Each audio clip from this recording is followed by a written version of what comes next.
Good morning, ladies and gentlemen. Welcome to the 5th INATIME 2023 and the Symposium 3 with the topic of multi-sectoral collaboration and TB advocacy. So this symposium will be led by our moderator, Professor Ari Natalia Probandari. And here is the profile of Professor Ari Natalia Probandari. She currently serves as head of the Public Health Doctoral Study Program, Faculty of Medicine, Universitas 11 Maret. She is a doctor and holds a Master of Science in Public Health and PhD from Umeå University, Sweden. She is also a researcher at the Center for Tropical Medicine, Faculty of Medicine, Public Health and Nursing, Universitas Gadjah Mada, Yogyakarta. Without further ado, please welcome Professor Ari Natalia Probandari.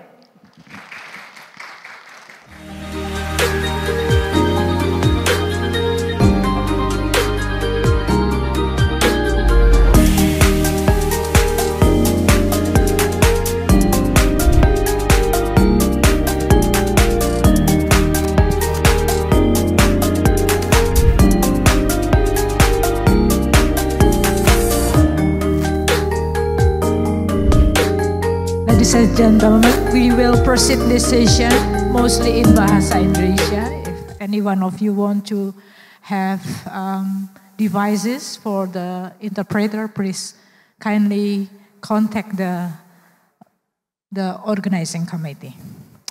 Bapak Ibu sekalian, selamat pagi. Assalamualaikum warahmatullahi wabarakatuh.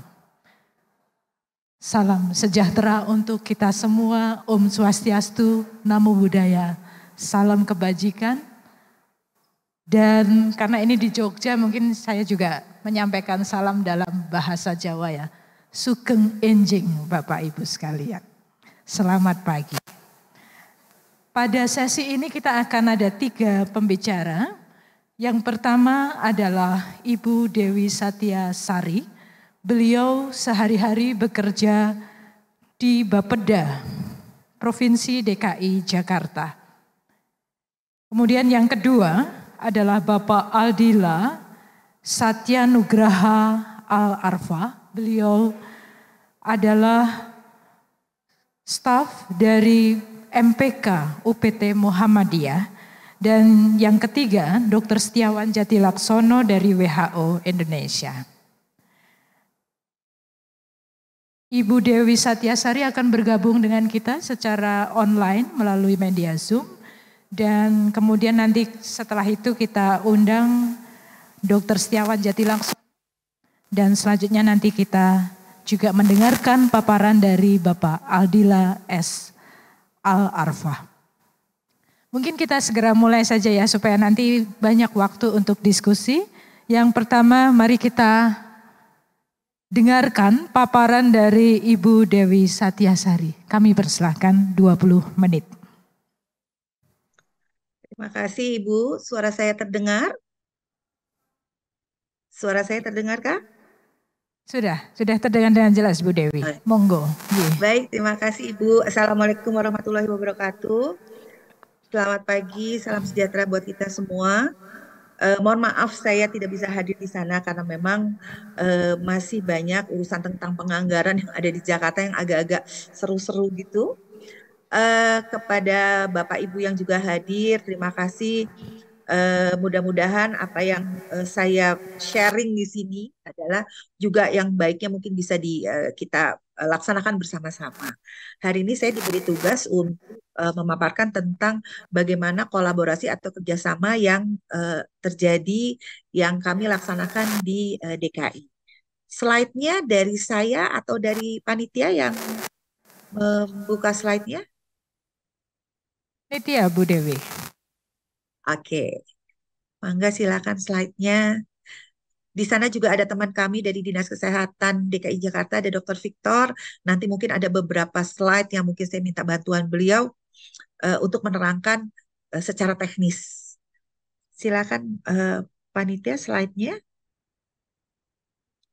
Oke, slide berikutnya. Ini ada outline-nya. Berikutnya lagi Mbak atau Mas. Oke. Jadi sesuai dengan Perpres 67 tahun 2021 yang di bab 4 yang menyatakan bahwa eh, penganggaran untuk pengorganisan penanggulangan TBC itu harus ada dimasuk ke dalam rangkaian RPJMD, RPJPD, dan sebagainya. Dan itu sudah termaktub di dalam RPD kami, karena kami memang untuk tahun 2023 sampai dengan 2026 itu melaksanakan dengan RPD. Kemudian dari RPD diintegrasikan di dalam KSD. Di DKI kami punya kegiatan strategis daerah. Kegiatan strategis daerah itu adalah satu kegiatan yang eh, dikerjakan bersama-sama untuk mendapatkan satu output. Jadi itu kegiatan strategis daerah. Kemudian di dalam Renstra masing-masing juga ada berbunyi seperti penanggulangan TBC. Kemudian ini agak kecil, nggak terlalu kelihatan. Yang sebelah kanan adalah bagaimana pengorganisasian TBC. Kami juga sudah punya tentang Pergub 28 tahun 2018 tentang penanggulangan tuberkulosis. Jadi mudah-mudahan ini bisa terlihat sebagai komitmen DKI untuk penanggulangan tuberkulosis. Selanjutnya, ini adalah layanan di TBC di tahun 2022 di DKI. Mungkin bisa dilihat bahwa di sini ada 233.460 terduga TBC, ada TBC sensitif obat, ada TBC resisten obat, kemudian jumlah kasus TBC HIV-nya juga sudah terlihat di sini, mungkin bisa dibaca saja. Selanjutnya, ini profil fasilitas kesehatan untuk TBC di DKI Jakarta. Ini nanti mungkin Dr. Victor yang mungkin bisa lebih menjelaskan bahwa kami punya puskesmas, ada 44 puskesmas dan 250 sekian puskesmas kelurahan. Kemudian semuanya DOTS, 44 satelit TBRO. Rumah sakit pemerintah kami punya 6 rumah sakit pemerintah, 9 rumah sakit Polri, 55-nya engage, kemudian 22 layanan TBRO. Dan lainnya tuh bisa terbaca di situ. Silahkan, slide berikutnya. Nah, ini sebaran kasus TBC di DKI Jakarta. Kasus TBC SO berdasarkan wilayah domisili, yaitu yang warna hijau itu adalah berdomisili di kelurahan sesuai Pergub 90 2012. Apa sih Pergub 90 itu? Pergub 90 itu adalah pergub tentang RW kumuh di DKI Jakarta. Jadi kami sudah memetakan RW kumuh di DKI, misalnya di Kelurahan Tanah Tinggi, ada di RW berapa, ada di RT berapa. Nah itu sudah kami petakan dan ada di Pergub DKI nomor 90 tahun 2018. Setelah kami layeringkan dengan data kasus TBC, inilah hasilnya. Kasus TBC SO berdasarkan wilayah domisili, yang warna hijau adalah berdomisili di kelurahan sesuai Pergub 90, sedangkan yang warna kuning itu berdomisili di luar kelurahan Pergub 90. Artinya TBC SO bukan hanya di kelurahan yang kita mapping sebagai RW kumuh, tapi juga di luar RW kumuh juga ada. Jadi seperti itu. Kemudian yang gambar sebelah kanan itu adalah sebaran kasus TBC dan jumlah penerima bansos per kelurahan tahun 2022. Jadi yang makin warnanya makin pekat itu adalah yang makin banyak kasus TBC-nya. Kemudian warnanya yang makin coklat adalah wilayah yang banyak menerima bansosnya. Bansos apa aja sih yang ada di DKI? Kami punya KAJ, Kartu Anak Jakarta. Kami punya KLJ, Kartu Lansia Jakarta. Kami punya KJP, kami punya kartu penyandang disabilitas. Nah, itu dan semuanya bisa dibuat untuk mendapatkan subsidi pangan. Jadi dengan kartu KJP, keluarga yang mendapatkan kartu bisa mendapatkan subsidi pangan. Subsidi pangan dapat apa aja? Ada telur, ada daging, ada ayam, ada beras. Jadi mereka bisa mendapatkan itu semua dengan memiliki kartu-kartu yang tadi saya sebutkan. Nah, ini adalah sebarannya yang sudah kami layering dengan data TBC, dengan data desil, dengan data bansos. Slide berikutnya.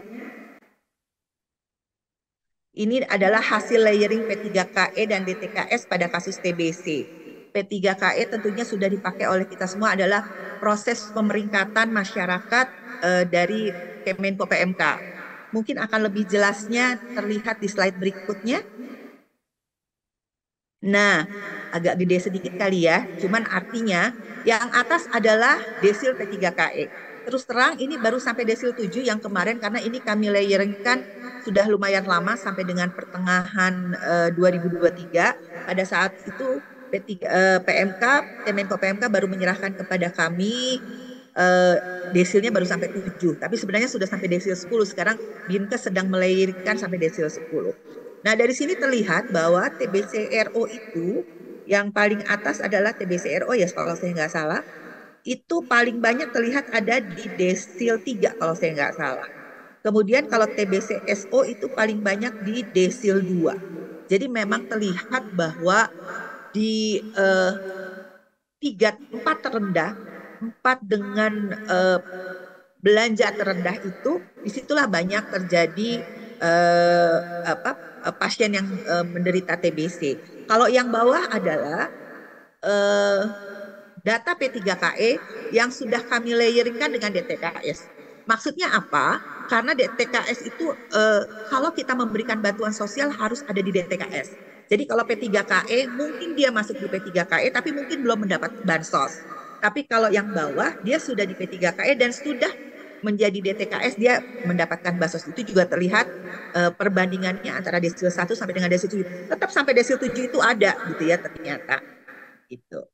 Baik, selanjutnya. Nah, ini adalah penanggulangan TBC dalam kegiatan strategis daerah tadi yang awal saya sebutkan. KSD-nya berbunyi peningkatan kualitas pendidikan dan kesehatan. Sub KSD-nya berbunyi penyediaan akses dan kualitas layanan kesehatan bagi masyarakat yang terintegrasi.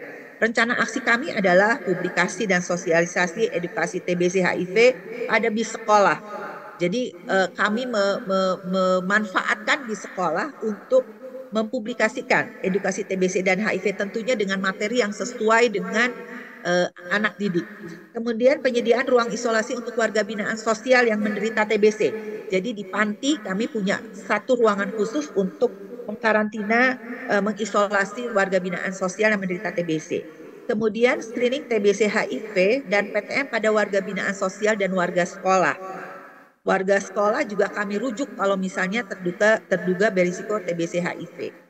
Kemudian penguatan rancangan edukasi TBC dan HIV serta PTM. Tentunya kami harus selalu mengupdate bahan-bahan edukasi untuk TBC dan HIV yang selalu kami sesuaikan untuk umur sasaran, targeting supaya nggak salah sasaran. Jangan sampai nanti sasarannya sebenarnya anak sekolah, tapi materi paparannya atau materi edukasinya yang untuk orang dewasa kan nggak masuk gitu nantinya. Nah, ini semua kami berkolaborasi antara Dinkes, Dinas Perhubungan, Dinas Sosial, Dinas Pendidikan, dan tentunya masih banyak lagi nanti bisa terlihat dari slide berikutnya ada berapa banyak sih yang kita bekerja sama karena sesuai dengan pertemuan kami waktu itu di Makassar, itu selain ini tuh ada bukan lumayan sebenarnya peran besar kelurahan, mungkin kalau di daerah lain adalah desa, bagaimana mensosialisasikan itu pada masyarakat di sekitarnya. Dan itu adalah peran lurah yang ada di situ, peran ibu PKK tentunya ada di situ, dan anggarannya ada di kelurahan masing-masing. Kalau di tempat lain mungkin dana desa, kalau di kami adalah dana di kelurahan itu masing-masing. Boleh selanjutnya? Nah, ini pelibatan multisektor dalam penanggulangan TB. Kami sudah punya RAD sebenarnya, tapi RAD-nya sudah cukup lama, tahun 2018 kalau saya tidak salah. Nanti mungkin dokter bisa mengkoreksi saya kalau saya salah. Dan kami sedang merevisi RAD tersebut. Jadi di RAD tersebut dibunyikan adalah siapa berbuat apa. Nah, ini bisa dilihat bahwa ketuanya siapa, pengarahnya siapa, dan pelibatan sektor-sektor lain. Ada Bapeda, Dinas Pendidikan, Dinas Sumber Daya Air, Dinas Bina Marga. Itu semua ada di dalam RAD yang sedang kita proses. Gitu ya. Jadi enggak cuma punya dinas kesehatan udah ujungnya aja tuh sebenarnya, tapi dari bagaimana mencegah menanggulangi tentunya pelibatan ini, dan alhamdulillah kami berkolaborasi dengan baik, berkoordinasi dengan baik sehingga Bapeda bisa men-tagging SKPD mana saja yang berkontribusi terhadap penanggulangan TBC. Selanjutnya. Nah, ini adalah salah satu contoh komitmen DKI Jakarta dalam penanggulangan TBC. Kami punya kegiatan Gerakan Jakarta Beraksi yang kami mulai pada Maret 2023. Jakarta bergerak atasi stunting dan TBC.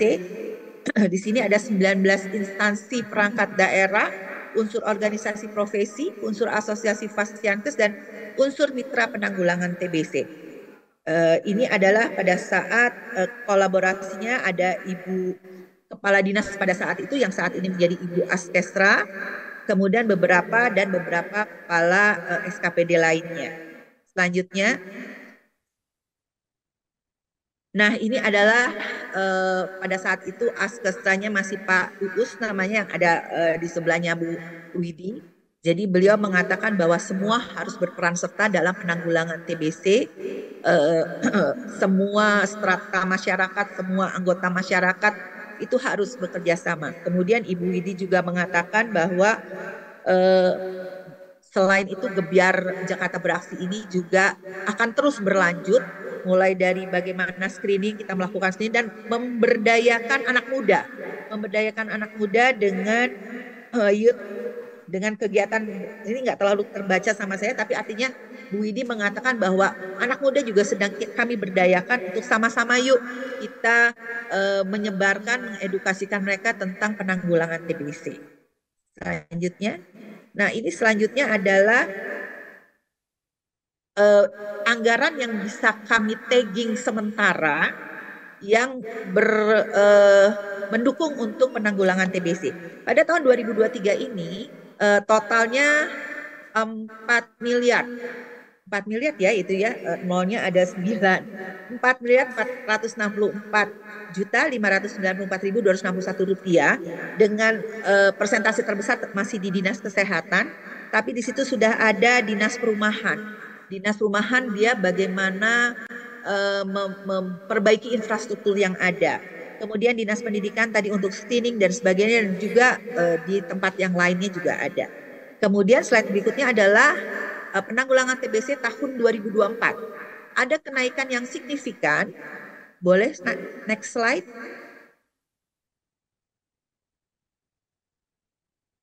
Oke. Mudah-mudahan saya ngomongnya nggak kecepatan ya Bu Adia, Bu Moderator. Tahun 2024 action penanggulangan TBC-nya itu 274 miliar. Ada kenaikan yang cukup signifikan karena pada saat 2023 Dinas Perumahan itu baru mendata, membuat X-1 atau membuat perencanaan. Tapi pada saat 2024 itu sudah mulai actionnya seperti apa. Jadi lumayan besar dari kegiatan perumahan. Tapi tetap prosentase terbesar adanya di Dinas Kesehatan, dan yang lainnya tetap ada dari Dinas Pendidikan, Dinas Sosial, Dinas Perhubungan, Dinas Tenaga Kerja, dan Energi. Semua juga memiliki peran dalam penanggulangan TBC. Ini KSD ini, kegiatan strategis daerah ini setiap 3 bulan itu kami monitoring.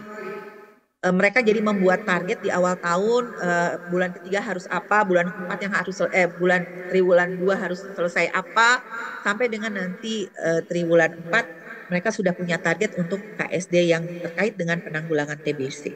Yuk selanjutnya. Ini adalah contoh kami melakukan MONEF, khususnya saya ingin memperlihatkan bahwa kami tidak hanya melakukan penanggulangan TBC di sisi pengobatan, penemuan kasus, tapi jauh sebelum itu kami juga bagaimana sebenarnya kondisi yang bisa mendukung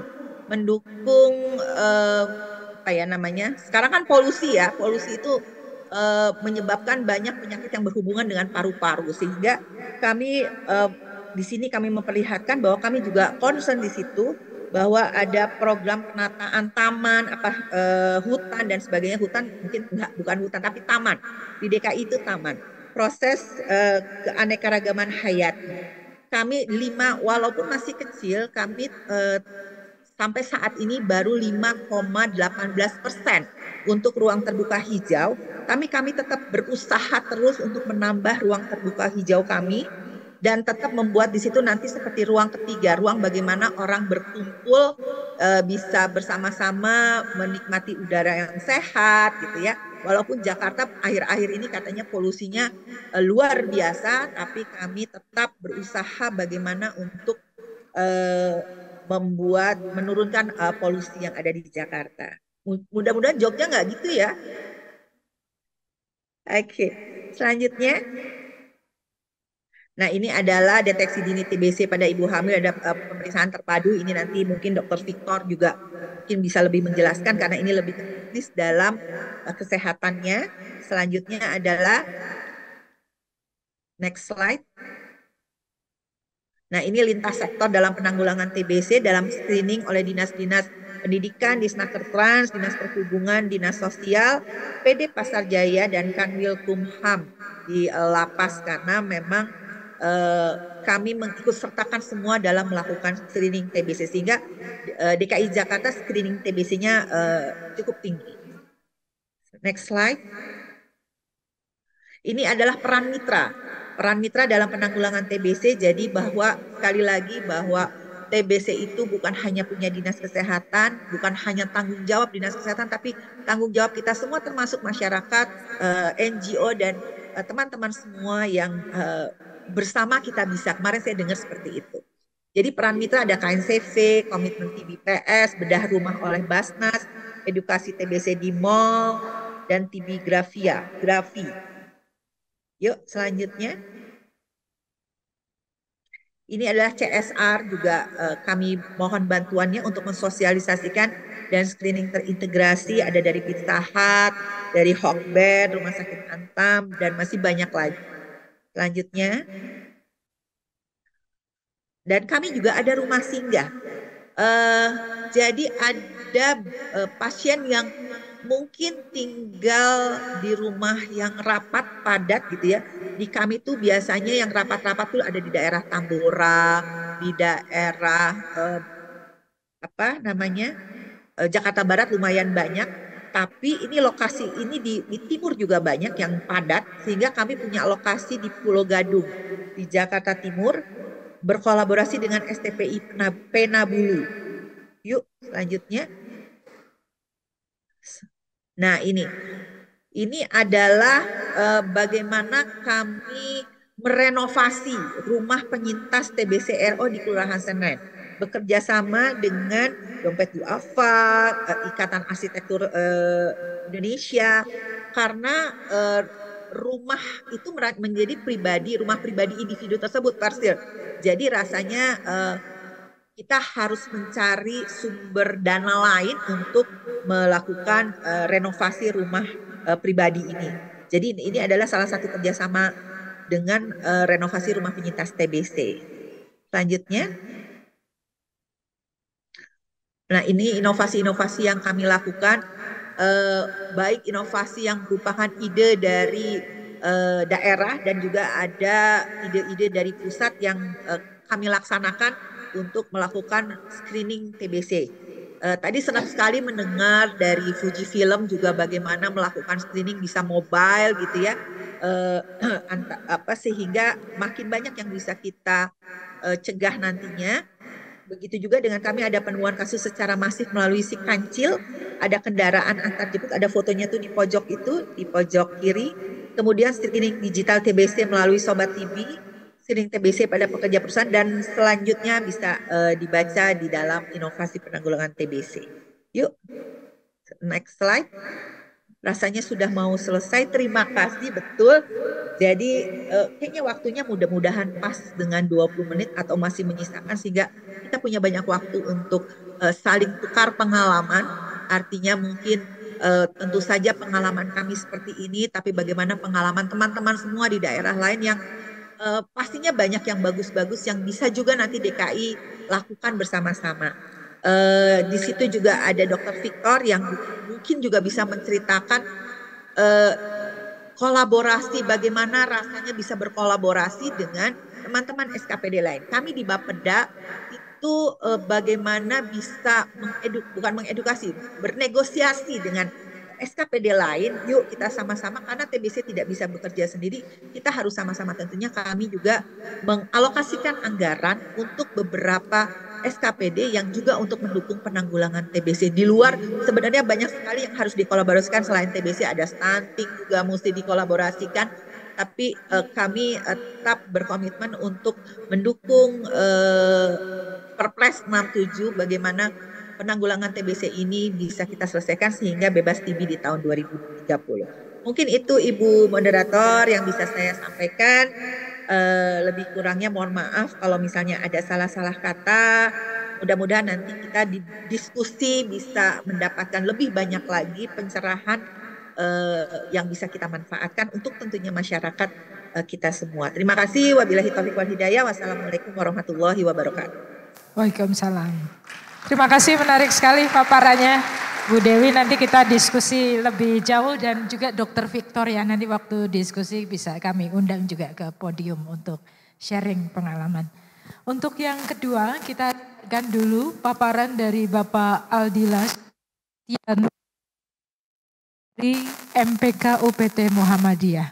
Kami persilahkan Pak Aldila.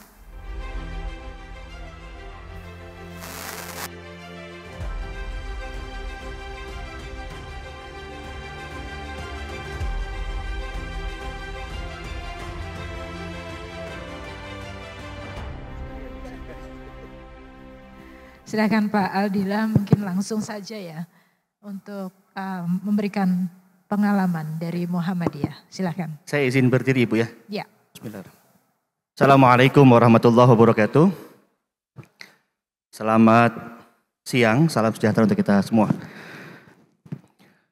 Yang kami hormati Bapak Ibu panitia yang telah memberikan kesempatan untuk bisa mempresentasikan apa yang telah kami lalui sepanjang hampir lebih dari 1 tahun ini. Yang kami hormati Bapak Ibu semua para peserta seminar dari Inatam ini. Dan juga tim Mentari TV ada Ibu Program Director, Dr. Pitut dan juga segenap tim. Baik Bapak Ibu, kami izin langsung menyampaikan karena waktu terbatas ya Dokter. Sekitar berapa? Oh 20 menit, baik. Ini apa yang kami alami dan kami lakukan untuk melakukan upaya peningkatan temuan kasus di Rumah Sakit Muhammadiyah dan Aisyah di seluruh Indonesia. Ada 48 rumah sakit. Kita coba mulai ya Bapak Ibu ya. Slide. Ya, ini adalah gambaran apa yang terjadi Bapak Ibu. Mulai dari kemudian kami mengaktifkan sebuah upaya screening yang sistematis, yang terintegrasi di dalam rumah sakit. Bagaimana kemudian orang yang datang ke rumah sakit itu kami screening sampai dengan kemudian kasus TB ditemukan begitu ya. Kemudian juga ini semua bisa bergulir karena dukungan dari USAID ya. Kami bekerja sama MPKU Pimpinan Pusat Muhammadiyah. MPKU itu singkatan Majelis Pembinaan Kesehatan Umum. Pimpinan Pusat Muhammadiyah bekerja sama dengan USAID sehingga menghadirkan sebuah program bernama Mentari TB ya. Khusus untuk yang screening ini ada nama spesifiknya dahulu ya, namanya Mentari TB Recovery Plan ya.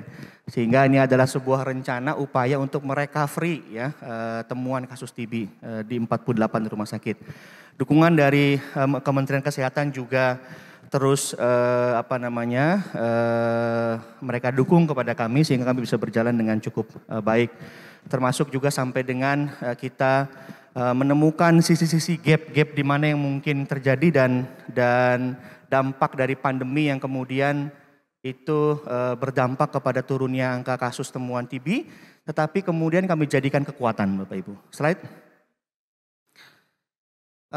Ini kurang lebih adalah framework dari recovery plan-nya. Kalau secara background ini terjadi karena memang turunnya temuan kasus karena pandemi COVID-19. Kita tidak bisa memungkiri ketika 2020-2021 ya semua orang fokus ketika ada yang batuk ya, demam, datang ke rumah sakit pasti mikirnya adalah COVID-19. Sehingga ketika saat itu terjadi ya tentu fokus concernnya ke sana semua. Begitu COVID-nya negatif merasa aman, selesai masalah begitu ya. Tapi ternyata di balik itu ada PR besar sehingga kemudian yang tadinya kalau orang batuk, demam, orang mikirnya TB ya, saat itu orang mikirnya COVID saja. Sehingga TB-nya di nomor sekian kan gitu. Nah, oleh karenanya kami kemudian mengintervensi untuk meningkatkan awareness kembali teman-teman di rumah sakit ya. Agar kemudian teman-teman di rumah sakit juga ingat bahwa TB tidak kalah pentingnya. Angka kematiannya masih cukup tinggi dan kemudian Indonesia masih menjadi negara 3 besar di dunia sebagai penyumbang terbesar kasus TB. Nah, dari kondisi ini kemudian kita memperkuat Bapak Ibu sistem kesehatan atau sistem tata kelola di rumah sakit. Karena dulu kita pas pandemi itu diuji betul-betul, negara pun tata kelola kesehatannya sangat diuji saat itu. Nah, kita mencoba memperkuat. Dengan apa? Berawal dengan kemudian membangun sistemnya. Jadi pedomannya, SPO di rumah sakit kita coba perkuat untuk bisa menanggulangi TB di era pandemi begitu ya. Nah, kemudian atas kondisi itu berkembang berbagai hal ya, mulai dari kemudian kami susunkan, kami buat workshop dan sebagainya, sampai kemudian kami diseminasi ke rumah sakit, lalu kemudian diimplementasi di rumah sakit. Slide. Ini kurang lebih gambarannya, jadi kekuatan pertama kami dari box yang paling atas, Bapak Ibu, kami membangun sebuah konsep pedoman layanan di rumah sakit tentang penanggulangan TB ya. Dulu kan pedoman TB itu paling maksimal hanya TB dengan HIV, TB pada ibu hamil, TB pada anak gitu ya. TB pada DM gitu ya. Nah, pedoman itu kita coba ubah, ada intervensi. Misalkan antara lain ada di dalamnya TB dengan COVID begitu ya, sehingga ada sebuah concern khusus bahwa memang setiap kali ada pasien COVID atau kita curigai COVID, kita harus juga berpikir ada TB-nya apa tidak begitu. Sampai dengan SPO yang sifatnya sangat spesifik, sampai dengan seperti bagaimana pengelolaan sputum di laboratorium dan sebagainya. Habis itu kami juga melakukan capacity building kepada teman-teman di rumah sakit tentang bahayanya TB ya, menghadirkan awareness kembali mereka tentang TB karena sudah kalah nih dengan pandemi COVID-19. Kemudian ada supervisi dan sebagainya, termasuk juga di dalamnya ada support dari USAID ya, berupa pengadaan X-ray mobile ya, 48 unit. Karena saat itu ketika ada kondisi pasien datang misalkan ke IGD begitu ya, itu akan sulit untuk kita bisa segera mengetahui ini kira-kira arahnya kemana nih ya. Apakah TB atau COVID dari ronsennya. Sedangkan rumah sakit kebanyakan punya ronsen hanya satu dia di instalasi radiologi. Sedangkan untuk ke sana jalurnya barengan dengan jalur reguler pasien-pasien lain. Sehingga ini menjadi sebuah tantangan yang akhirnya mungkin ronsennya agak delay gitu ya. Agak tertunda begitu. Nah, dengan demikian dengan bantuan X-ray mobile ini ya, maka ronsen yang bergerak untuk bisa membantu mempercepat mendapatkan hasil dari gambaran parunya. Dengan demikian bisa segera diketahui apakah ini COVID atau mungkin yang lain yang salah satunya adalah TB yang kita concernkan di sini. Slide. Ini adalah gambarannya. Saat itu recovery plan ya periodenya 2021 September sampai dengan Agustus 2022 Bapak Ibu. Dan sampai sekarang masih berlanjut karena dengan capaian yang bagus itu kemudian program ini diharapkan bisa berjalan terus dan berlanjut sehingga masih mendapat dukungan sampai dengan hari ini. Ada 48 rumah sakit di 44 kabupaten kota ya dan 9 provinsi. Slide. Ini persebarannya paling jauh ada di Maluku Utara, di paling barat ada di Sumatera Selatan, di Palembang. Slide. Tapi terbanyak memang di Jawa Tengah, itu adalah sebuah gambaran persebaran rumah sakit kami memang terbanyak di Pulau Jawa. Jawa Tengah nomor 1, paling banyak nomor 2 di Jawa Timur. Ini kurang lebih gambarannya Bapak Ibu, setiap orang atau setiap pasien datang ke rumah sakit itu bisa ke berbagai titik ya. Bisa ke IGD ya, bisa ke rawat jalan ya, bisa juga dirawat inap meskipun pasti lewat rawat jalan gitu ya.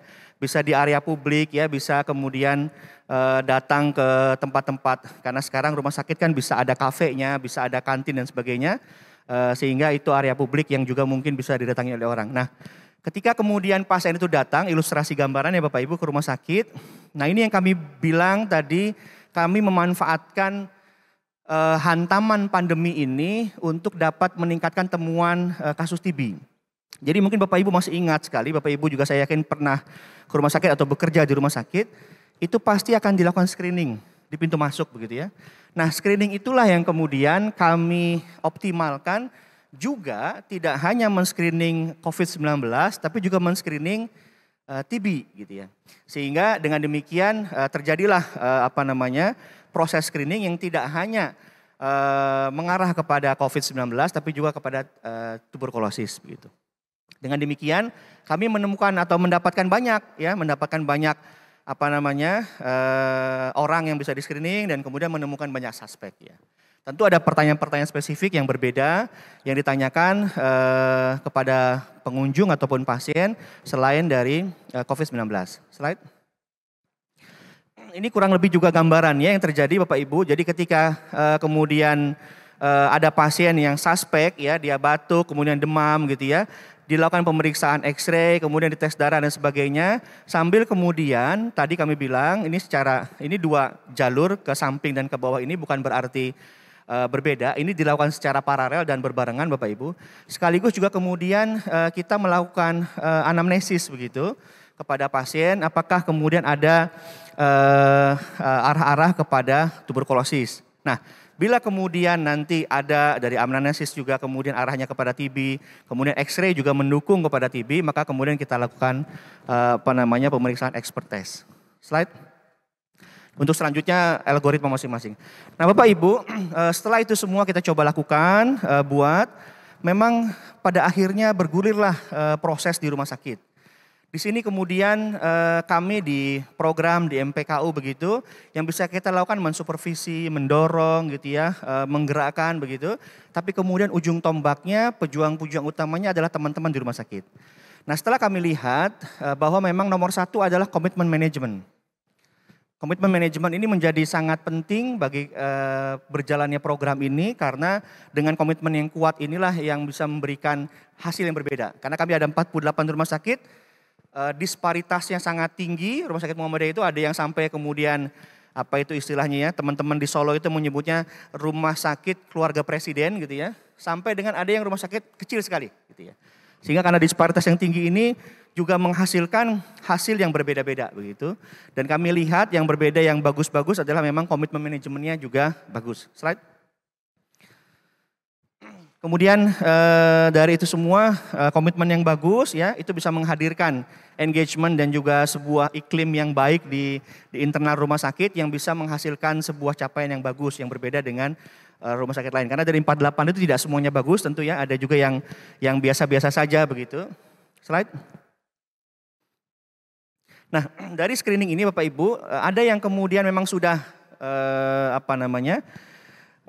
digitalize ya, ada yang masih manual. Jadi ada yang sudah pakai electronic medical record, ada yang hanya kertas-kertas manual begitu. Slide.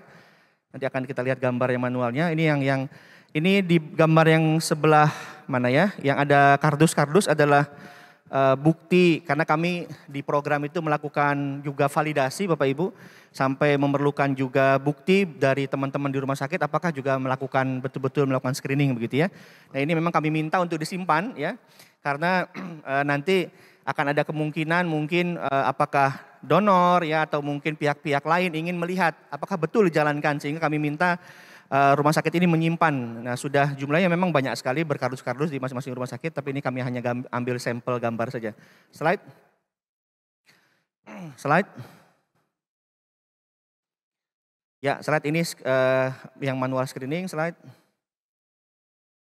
Nah Bapak Ibu dari itu semua kemudian ini adalah hasilnya sepanjang dari September 2021 sampai dengan Juni 2023 data yang kami rekap ya. Kami total men-screening 5 juta orang lebih ya.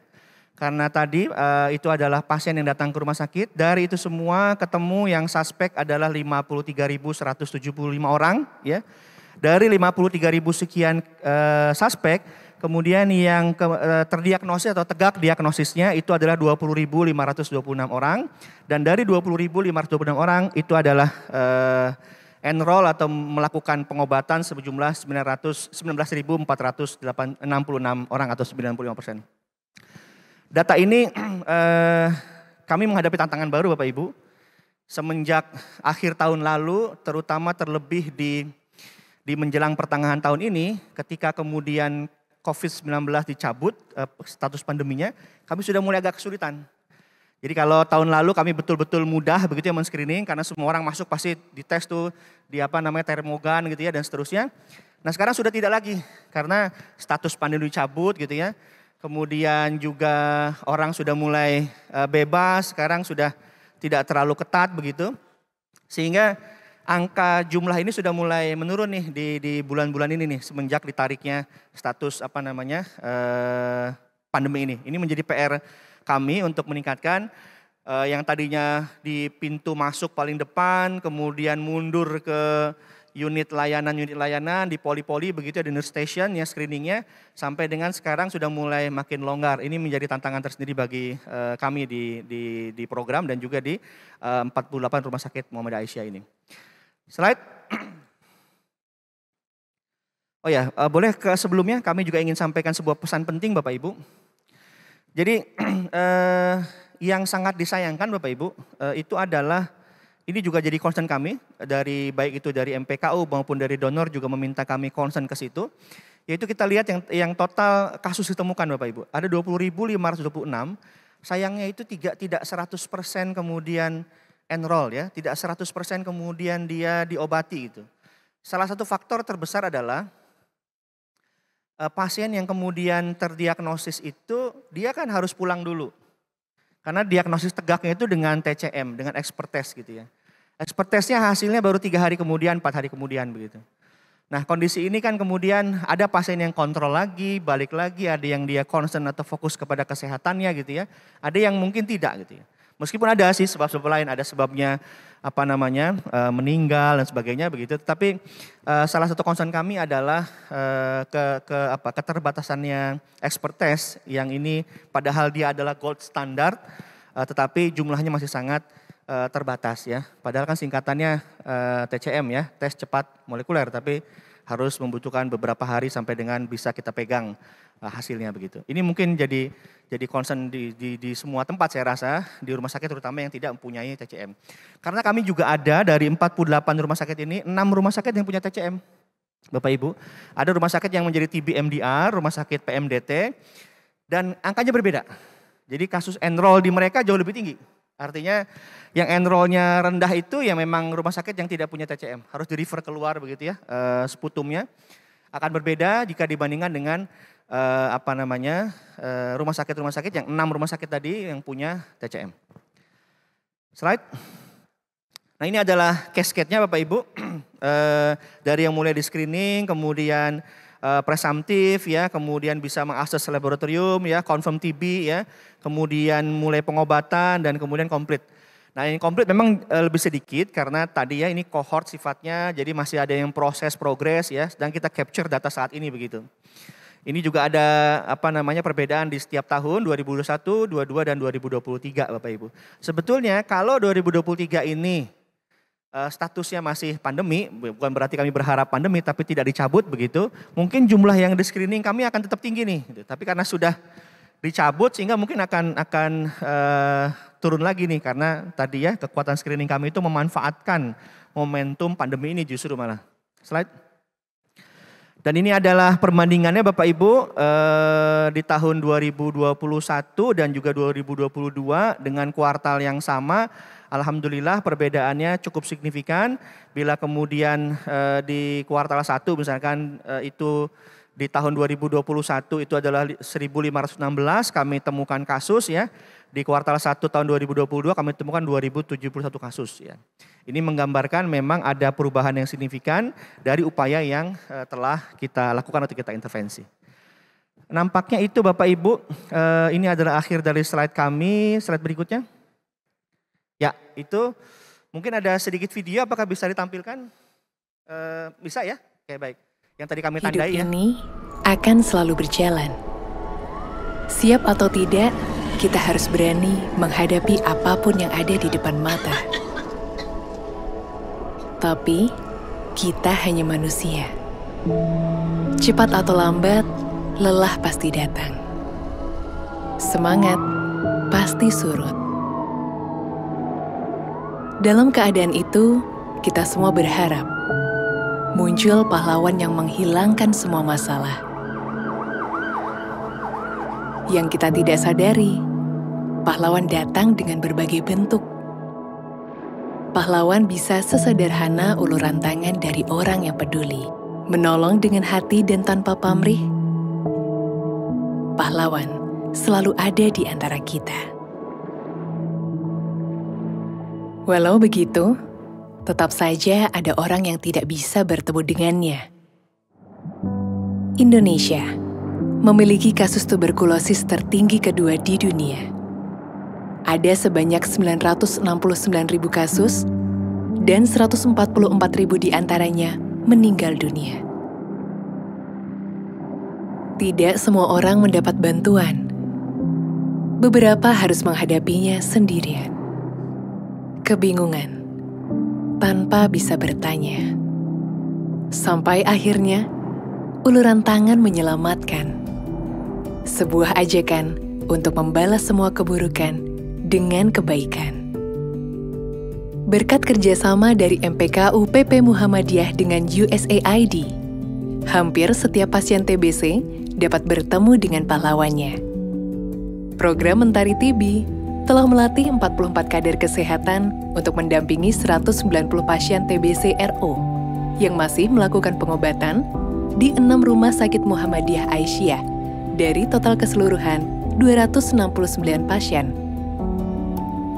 MPKU PP Muhammadiyah melalui Proyek Mentari TB telah melakukan screening TBC terhadap 4.657.505 pasien di 48 rumah sakit Muhammadiyah Aisyah dengan total terduga TBC yang ditemukan sebanyak 48.000, di mana 19.000 terkonfirmasi TBC dan 92% diantaranya melakukan pengobatan.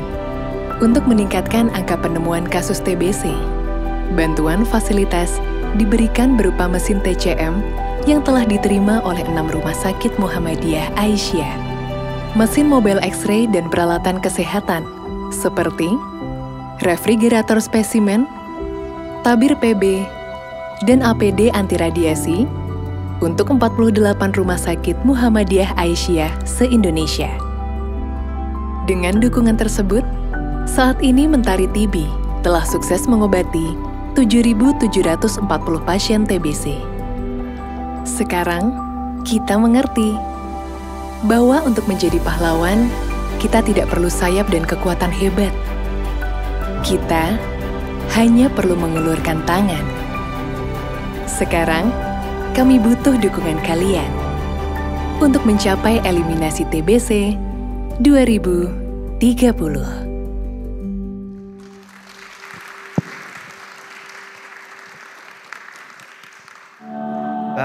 Tadi Pak Dito adalah salah satu pasien supporters dari salah satu rumah sakit kami, dan capaian ini sebetulnya sangat emosional bagi kami Bapak Ibu, karena tentu bukan hal yang mudah saat itu ya ketika memulai program ini di saat pandemi begitu hektiknya. Namun dengan perjuangan dari segenap stakeholder, alhamdulillah kita bisa mencapai sebuah capaian yang kami rasa ini sebuah capaian yang patut kita syukuri bersama. Terakhir mungkin kami ingin sampaikan sebuah pesan bahwa di setiap masa ada pertempurannya Bapak Ibu. Di setiap zaman ada peperangannya dan akan selalu ada pahlawan di setiap pertempuran itu. Dan semoga kita bisa menjadi pahlawan untuk mengeliminasi TB dari Indonesia. Amin ya rabbal alamin. Terima kasih. Assalamualaikum warahmatullahi wabarakatuh. Terima kasih. Tadi kita mendengarkan ya bagaimana kegiatan di Proyek Mentari TB. Nanti kita diskusi lebih lanjut ya Pak Aldila ya. Baik, kami undang pembicara yang ketiga, Dr. Setiawan Jati Laksono. Kami persilakan dari WHO Indonesia.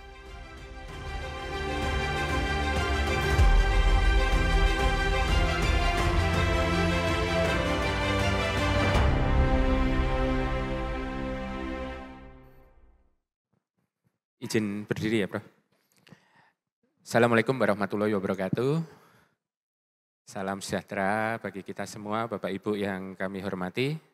Tadi sudah ada dua pemaparan yang sangat menarik, satu dari sisi multisektor, yang kedua bagaimana program TB bisa mengengage sektor-sektor yang lain dalam program penanggulangan TB di Indonesia. Nah, kami dari WHO mungkin sedikit ke belakang, kita kan prinsipnya, motonya WHO itu kan tutwuri handayani. Jadi di belakang kita mendorong upaya-upaya perbaikan. Untuk mengawali materi tentang TB advokasi ini, saya akan mulai dari 2 statement yang mungkin agak sedikit provokatif ini, Prof. Pertama adalah program TB itu adalah salah satu contoh program kesehatan yang gagal memanfaatkan kemajuan, momentum, maupun hal-hal baik yang terjadi. Sehingga kadang kita terseok-seok. Bapak Ibu setuju enggak? Setuju? Kita ada obat baru, ketemu, lebih nyaman bagi pasien. Tapi butuhlah waktu 8 tahun untuk menerapkannya di Indonesia. Itu kan gagal. Oke, yang kedua adalah TB itu preventable disease, betul atau enggak? Curable disease, betul atau enggak? Tapi tadi dari slide dipaparkan 144 juta warga negara Indonesia meninggal karena TB. Berarti kita melakukan apa? Pelanggaran hak asasi manusia. Setuju atau enggak? Setuju atau enggak? Kita enggak pernah memakai pesan-pesan itu sebagai sarana advokasi kita. Pernah Bapak Ibu pakai itu? Banyak para penggiat TB ini di sini. Banyak juga perwakilan dari CSO TB. Kadang kita gagal menyampaikan apa-apa yang ingin kita sampaikan melalui satu paket advokasi TB. Nah ini makanya kita hanya menyampaikan beberapa basic terkait dengan, nanti kita lihat bersama-sama, sudah sejauh mana advokasi TB itu kita lakukan. Lanjut slide. Ini pesan sponsor, tetapi ini juga ada komponen advokasinya. Saya menyampaikan ini sebagai salah satu upaya untuk mengadvokasi. Bahwa kita semua, WHO sebagai salah satu representasi dari program kesehatan di dunia, sudah sepakat dengan Bapak Ibu sekalian bahwa kita harus mencapai universal access untuk TB care and prevention sebagai bagian dari upaya kita mencapai universal health coverage. Ada 6 indikator dan target. Bapak Ibu bisa lihat di situ ada target-targetnya. Pesan ini harus dibawa keluar enggak? Harus disampaikan kan? Disampaikan kepada siapa?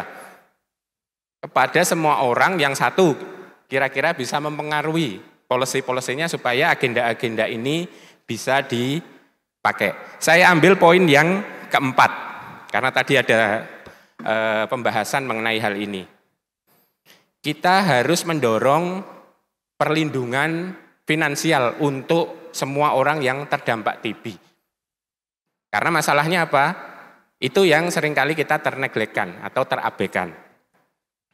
Targetnya 100% orang yang terkena TB itu harus bebas dari socio-economic hardship.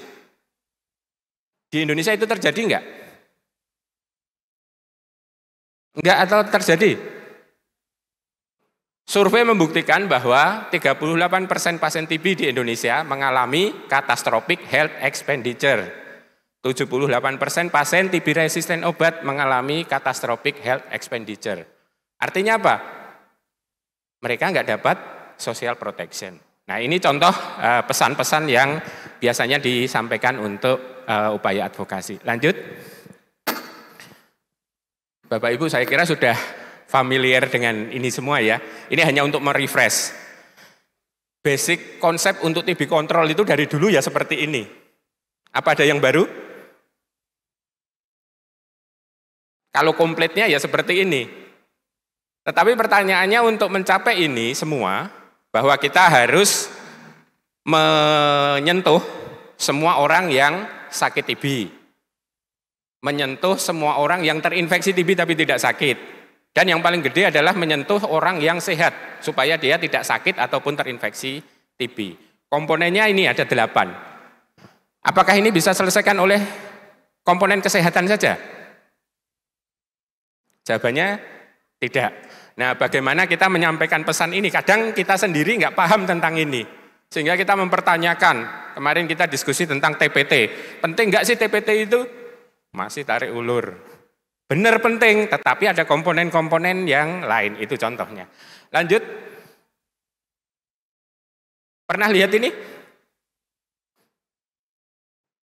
Para penggiat TB? Sebetulnya permasalahan di TB itu sudah terpetakan semua, setuju atau enggak? Ini contohnya dari batuk sampai care, itu petanya termasuk bariernya, baik itu barrier individual, komunitas, maupun barrier sistem, itu ada semua. Mulai dari orang mencari pengobatan, kemudian datang ke layanan, terdiagnosis, diobati, sampai pengobatannya selesai. Itu hambatannya setiap step kan ada. Dari keluarga pasiennya ada, dari pasiennya sendiri ada, dari sistemnya juga ada. Ini semua sudah tahu. Tetapi pesan ini apakah bisa kita sampaikan kepada orang lain? Itu yang menjadi permasalahan besar di kita, di pengelolaan program TB. Lanjut. Nah, ini fakta. Kira-kira gambar apa ini Bapak Ibu? Kita sudah sepakat tahun 2018 bahwa kita di seluruh dunia ingin mencapai langkah-langkah supaya Indonesia itu bebas dari TB. Tetapi ini ternyata performa kita sampai tahun 2021 kemarin. Bisa dilihat mulai dari TB insiden, angka kematian, kemudian jumlah orang yang mengalami catastrophic health expenditure, kemudian kalau parameter programnya, treatment coverage, keberhasilan pengobatan, cakupan TPT, dan lain sebagainya seperti ini. Ada yang sudah tercapai? Belum ada. Jadi kalau situasinya seperti ini, kira-kira kita bisa mencapai eliminasi TB di 2050 tidak? Kayaknya off track, setuju? Kalau sudah off track ya apakan? Biarkan. Kalau seperti ini contoh saja, insiden turun 11% dalam waktu 6 tahun. Berarti kurang dari 2%. Kalau kita sekarang insidennya 354, turunnya 2% setahun, kita akan bebas TB tahun? Bapak Ibu meninggal, lahir, meninggal lagi, belum akan selesai TB. Nah, ini hanya sekedar contoh. Ini kita termasuk mengadvokasi enggak? Lanjut. Nah, ini pesan-pesan yang kita sepakati di global bahwa ini pesan-pesan yang harus disampaikan ketika kita melakukan advokasi. Karena ada beberapa permasalahan yang masih menjadi tanda tanya besar. Contoh yang menarik di sini ada 8 ini, silahkan yang paling poin ke-8, bahwa menginvestasikan $1 untuk penanggulangan TB, itu kita akan mendapatkan return $43. Jadi TB itu kan sebetulnya sama, simple, invest sekarang atau pay later. Pay later, bukan pay later yang itu ya. Saya nggak nyinggung pay later, apalagi pay trend, saya nggak masuk.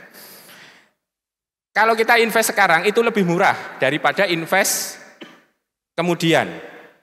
Nah, pada saatnya kita tetap harus membayar apa yang harus kita bayar. Nah, inilah pesan-pesan yang harus disampaikan. Untuk menanggulangi TB tidak hanya cukup sektor kesehatan, harus melibatkan sektor-sektor yang lain. Ini juga salah satu pesan-pesannya. Karena permasalahan TB-nya kita besar. Lanjut. Ini komponen advokasi. Sekarang advokasi itu kan mengarah ke eliminasi TB. Berarti isi pesannya juga harus ke sana. Policy development-nya iya, memobilisasi political commitment iya, kemudian meningkatkan upaya memperbaiki fasilitas sarana iya, kemudian penjangkauannya iya, stigma iya, pemberdayaan iya. Jadi paketnya itu komplit. Jadi kalau dulu kita mengadvokasi biasanya hanya untuk komponen care-nya saja. Pengobatannya diperbaiki, akses diagnostiknya diperbaiki. Ternyata itu tidak cukup kalau kita memang sudah harus mengakselerasi TB. Sehingga advokasinya juga berbeda dengan yang dulu-dulu kita pakai. Lanjut. Nah, ini metodenya, jalannya, saya kira Bapak Ibu sudah familiar sekali, termasuk komponen yang paling atas melalui konferensi, summit, atau simposium. Itu juga salah satu komponen kita melakukan advokasi. Makanya ini kita juga bisa menggunakan sebagai sarana advokasi. Selain yang lain-lain, menggunakan champion atau tokoh-tokoh yang populer untuk kampanye TB. Kemarin di TPT kita singgung, kita memberdayakan tokoh-tokoh selebritis enggak untuk TB?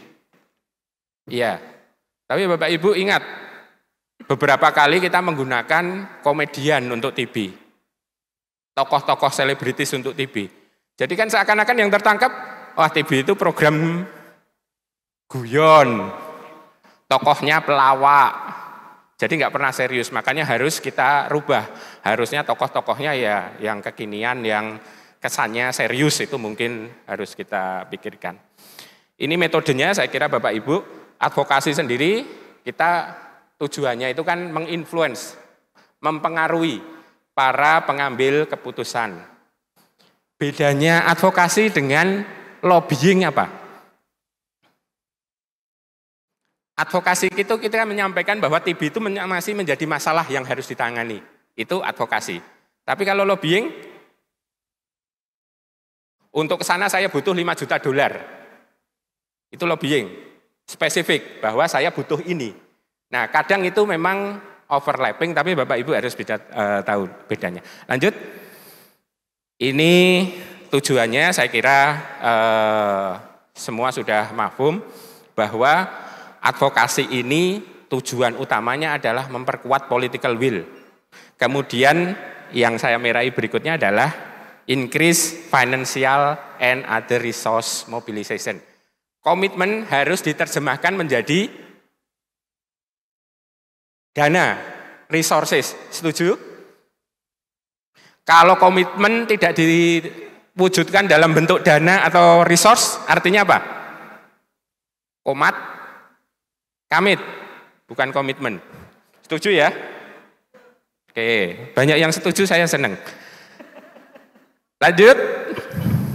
Oke, ini tipe advokasi secara garis besar, hanya untuk refresher aja ya. Policy advokasi berarti di tingkat nasional, karena level policy ada di sana. Tapi kalau ke Pak Bupati, ke Pak Kepala Desa, itu levelnya program advokasi. Karena kita bagaimana lokal kontak itu bisa kita advocate, karena situasinya berbeda-beda. Lanjut. Nah, ini sebetulnya dua pokok yang ingin kita sampaikan.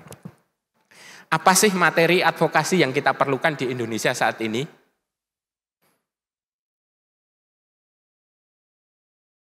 Ada 9 yang kita identifikasikan.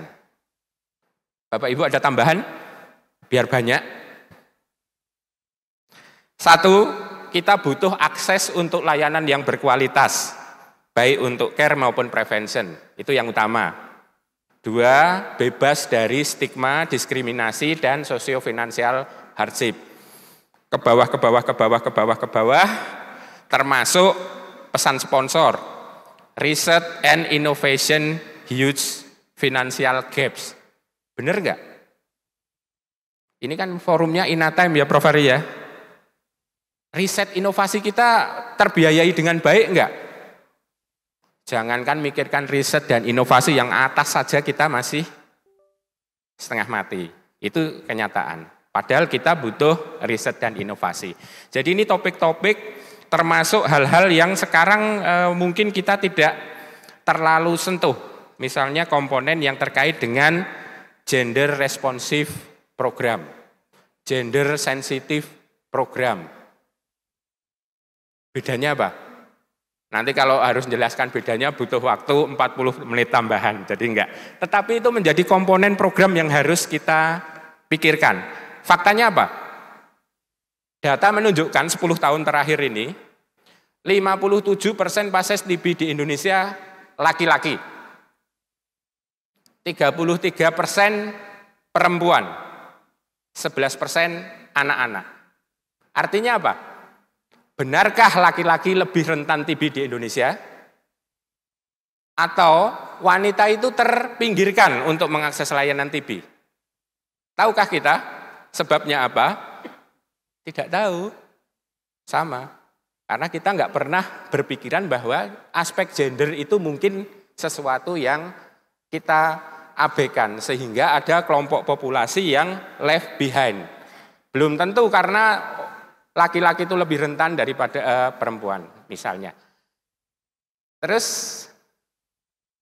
slide ini isu baru untuk TB. Kenapa saya sampaikan di sini? 2 minggu dari sekarang akan ada UNHLM yang kedua. Jadi harapannya ada 150 kepala negara atau yang mewakili berkumpul di New York sana untuk membicarakan tentang TB. Satu, untuk melihat progres 2018 sampai 2022. Yang kita tadi sudah perlihatkan sepertinya kita melenceng nih. Berarti kita harus melakukan hal-hal yang baru. Ada beberapa hal yang sudah mengemuka, menjadi isu, dilontarkan oleh banyak pihak, dari akademisi, dari teman-teman penyintas, dan lain sebagainya. Ada hal-hal yang mungkin perlu diadvokasikan, karena kita ambil tidak keseluruhan, point of care test. Kita butuh itu. Sekarang kita sudah punya point of care test enggak? Belum. TCM itu sudah point of care diagnosis belum? Point of care diagnosis itu seperti apa? Kalau tes TB itu nantinya cuma kayak tes kehamilan. Bapak enggak ada tes kehamilan ya. Ibu cukup nampung urin, masukkan setik, tahu 2 garis, hamil. TB mungkin harus seperti itu, enggak usah harus mengeluarkan dahak, mungkin dari urin, kenapa tidak? Itu point of care diagnosis, kita belum sampai ke sana. Kemudian vaksin, BCG pernah dengar? Berhasil enggak BCG mengendalikan TB? Kita semua sudah sepakat, berarti kita butuh vaksin yang lebih efektif. Tetapi untuk sampai ke sana kita butuh apa? Untuk 2 hal ini saja kita butuh apa? Cuan, duit. Kenapa demikian? Gap-nya terlalu besar. Kalau kita memang serius mengarah ke sana, untuk menuju ke eliminasi, kita butuh uang 22 miliar dolar setahun untuk mengendalikan TB di seluruh dunia. Kita hanya punya 5 miliar. Vaksin COVID, cepat kan ketemu, 3 tahun ketemu, selesai. Dia bisa mengeluarkan uang 100 miliar dolar. Kita untuk vaksin, dana kita berapa di TB? Cuma 900 juta. Jadi jangan mimpi secepat COVID kalau uangnya cuma 900 juta. Untuk ke sana berarti butuh advokasi. Nah, lanjut, tinggal 3 menit. Belum kita lagi menyentuh yang ini. Advokasi di era desentralisasi. Tantangan enggak ini Bapak Ibu? Pengelola program mesti akan jawab ini tantangan. Teman-teman CSO, ini tantangan enggak? Oke, lanjut aja karena waktunya tinggal 3 menit tadi. Ini pentingnya, tetapi hanya ingin lanjut slide 1. Oke, apakah kita punya advokasi plan? Kita itu advokasi ya cuma ngomong advokasi saja. Plan kita punya enggak? Minimal kotak yang di samping kiri itu. Power analysis. Jadi siapa sih yang harusnya kita sentuh, kemudian saat ini mereka itu mendukung atau tidak, atau bahkan menentang, kemudian influence atau powernya itu kuat kalau kita address. Kita enggak pernah melakukan identifikasi ini. Planning kita juga enggak pernah. Jadi advokasi itu ya mengalir begitu saja. Sehingga efektivitasnya kita belum terlalu melihat dampaknya. Lanjut. Nah, permasalahan berikutnya untuk advokasi TB di era desentralisasi adalah apakah kita punya skill yang cukup untuk melakukan advokasi. Ada perwakilan dari program ini di belakang-belakang ini. Ada Pak Victor, ada Pak Chris.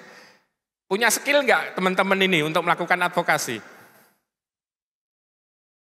Punya. Berarti kalau enggak berhasil masalahnya bukan di kita. Oke. Teman-teman komunitas, kan ada community led advokasi. Punya skill yang cukup enggak? Nah, ini makanya kita belum bisa ngomong dengan orang lain seandainya masalah-masalah yang di internal kita ini belum bisa kita selesaikan. Karena ada banyak, ini hanya saya ngambil contoh, ada do dan don't-nya untuk advokasi ini. Contoh misalnya yang don't ini yang kecil. Kalau kita melakukan advokasi jangan pushi, mendorong. Kemudian kayak orang ceramah, preach atau lecture, orang kuliah. Kemudian jangan bohong. Jangan terlalu banyak jargon. Bapak Ibu bisa bayangkan advokasi TB kalau bunyinya TPT, BTA, TCM, apalagi PCF, ACF, PPI, orang dengerin itu ngomong apa, ya kan? Jangan terlalu banyak jargon. Nah, ini contoh-contoh sebetulnya hanya ingin menunjukkan bahwa mungkin kita juga ada masalah di skill, kapasitas kita untuk melakukan advokasi yang efektif. Sesuai dengan orang yang akan kita advokasi, levelnya juga beda-beda. Nah, saya kira ini yang terakhir. Sebetulnya 2 poin itu yang harus kita garis bawahi. Kita ada tantangan besar di era desentralisasi untuk melakukan advokasi, tetapi mungkin kita harus menarik sebentar ke belakang untuk melihat apakah kita punya materi amunisi untuk melakukan advokasi. Saya kira itu yang terakhir slide kami. Ini kata-kata terakhirnya, bukan kata-kata terakhir, penutupnya bahwa untuk mengakhiri TB, kita butuh melakukan advokasi. Advokasi ini tidak hanya terkait dengan keterlibatan semua sektor seperti yang selama ini kita advokasi, tapi kita juga mulai memasukkan isu-isu terkait dengan human rights, gender, kemudian support, stigma reduction, dan lain sebagainya dalam komponen advokasi kita. Terima kasih untuk perhatian Bapak Ibu, terima kasih atas perhatiannya, mohon maaf bila ada kata-kata yang kurang berkenan. Terima kasih. Assalamualaikum warahmatullahi wabarakatuh. Terima kasih Pak Wawan. Kira kita masuk pada sesi tanya jawab. Dr. Victor berkenan ke podium ya, nanti supaya tadi bisa tandem dengan Bu Dewi nanti kalau ada pertanyaan. Saya kira akan banyak pertanyaan untuk ketiga presentan. Baik, saya mulai dengan sesi yang pertama untuk sesi tanya jawab. Oke, ada 1 di sebelah sana. 2, mungkin kalau masih ada 1 lagi, 3, Pak Julius ya. Bisa disebutkan secara singkat nama, kemudian afiliasi dan pertanyaan kepada siapa. Kami persilahkan. Selamat siang dan terima kasih atas presentasi yang sangat insightful dari seluruh presentan. Saya ingin mengajukan pertanyaan mungkin terutama kepada Bapak Aldila, tapi mungkin bisa dibantu dengan yang lain. Saya tertarik dengan keberadaan TCM di jaringan Rumah Sakit Aisyah dan Muhammadiyah. Aisyah Muhammadiyah punten. Karena setahu saya, saya Kisyana dari Fakultas Kedokteran Universitas Padjadjaran di Bandung. Dengan tadi kembali ke yang keberadaan TCM di jaringan rumah sakit Aisyah Muhammadiyah. Karena setahu saya di Bandung keberadaan TCM itu saja belum ada di seluruh puskesmas, hanya di beberapa puskesmas tertentu dan kerjasama dengan private providers, kerjasama dengan klinik swasta itu masih, setahu saya masih berhenti di PKS, belum sampai ada alatnya di situ. Jadi saya ingin tahu nih bagaimana sih bentuk advokasi dari Aisyah Muhammadiyah untuk sampai bisa ada TCM di rumah sakitnya dan sambutan seperti apa sih yang diberikan oleh mungkin pemerintah pusat atau dari program sehingga hal itu bisa diwujudkan serta mungkin strategi-strategi apa yang sekarang dilakukan oleh Aisyah Muhammadiyah untuk meningkatkan keberadaan TCM di jaringan rumah sakitnya. Demikian pertanyaan saya. Terima kasih. Terima kasih. Pertanyaan kedua kami persilakan. Yang dari sebelah. Ya, monggo mungkin panitia bisa dibantu untuk mikrofon.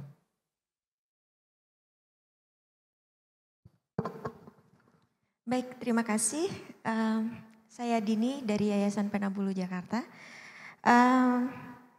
Saya akan bertanya pada speaker yang pertama terkait dengan tadi bagaimana di DKI itu sudah melakukan berbagai upaya dalam penanggulangan TB. Mungkin saya yang terlewat, tapi saya mau menanyakan tentang bagaimana dengan tantangan dan hambatan dalam proses penanggulangan yang ada di Jakarta. Kemudian yang kedua adalah tadi bicara tentang multisektor yang sudah dilakukan, itu bagaimanakah mekanisme koordinasi dengan lintas sektornya, dan kemudian siapa yang menjadi koordinirnya gitu, atau yang sebagai dirijennya lah dalam melakukan multisektor tersebut. Dan satu lagi itu terkait dengan karena ini di daerah khusus ibu kota, bagaimana koordinasi atau sistem koordinasi antar kedinasannya yang ada di kabupatennya itu, apakah ke dinas provinsi atau melalui suku dinas yang ada, seperti itu. Terima kasih. Terima kasih. Lanjut dulu ya. Pertanyaan ketiga, Pak Julius.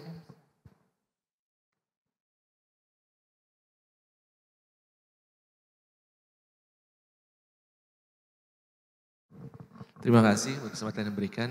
Yang kami hormati Prof. Ari, yang kami hormati Pak Dr. Victor, yang kami hormati Bapak Aldila, dan yang saya hormati Pak Wawan dari WHO. Terima kasih buat kesempatan yang diberikan. Salam sejahtera buat kita semua. Terkait dengan penjelasan tentang bagaimana program penanggulangan tuberkulosis khusus di DKI Jakarta yang tadi sudah disampaikan, ada hal yang menarik buat saya tadi pada saat saya melihat terkait dengan Pergub 28 tahun 2018. Di dalam Pergub itu sebenarnya sudah mengatur terkait dengan sanksi dan regulasi terkait dengan Fasiankes yang tidak mau terlibat di dalam program penanggulangan tuberkulosis di pasal 14. Sebenarnya melalui Pergub itu menjadi kekuatan buat kita untuk bagaimana kita meningkatkan keterlibatan dari Fasiankes khususnya DPM yang sekarang masih menjadi tantangan buat kita di dalam program penanggulangan tuberkulosis.